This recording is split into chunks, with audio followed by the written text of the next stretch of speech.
একটু আস্তে পাতবেন, ভালোভাবে পাতবেন। Thank you. ওটা কি? হ্যালো গাইস, কাকু আসছে, কাকু কাছে কিছু কোয়েশ্চেন করবো। তো কাকু শুনবেন একটা মিনিট? হ্যাঁ বল। আপনার বাড়িটা কোথায়? আমার এই মজার ভিতরে। কোথায়? এই যে মজার আছে না। ও, আমি এসেছি 5 ডিপার্টমেন্ট থেকে। হ্যাঁ। আপনি কতবার পাঁদেন? আপনি কতবার পাঁদেন? হাটেন।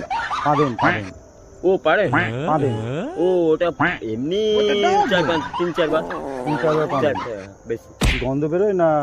গন্ধে বেরোয়। গন্ধ বেরোয় না, ঠিক আছে। আর খাওয়া দাওয়া কিরকম হয়? খাওয়া দাওয়া এখন তো আমার 2টো অপারেশন হয়েছে না। কি অপারেশন?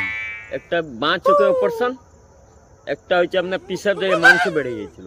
ঠিক আছে, তো একটু গ্যাস ট্যাস থেকে সাবধানে থাকবেন, ভালো থাকবেন, ঠিক আছে? পাঁদলে একটু জোরে পাঁদার চেষ্টা করবেন, যাতে গন্ধটা কম দেবে, ঠিক আছে? টাটা। জোরে এমনি ইয়ে করি না, আপনি বললেন বলে এমনি যেরকম নিজের ইচ্ছা থেকে হয়। ঠিক আছে, ঠিক আছে। একটু আস্তে পাঁদবেন, ভালোভাবে পাঁদবেন। Thank you.